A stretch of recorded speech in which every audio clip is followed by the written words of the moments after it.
Kriege ich jetzt seine E-Mail-Adresse? Ja. Was ist das? Was ist das? Hä, kennst du das nicht? Nein. Das ist Kindheit. Aber hey, was ist die Kindheit?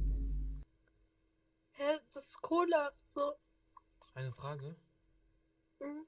Findest du meinen Augenbrauen zu groß?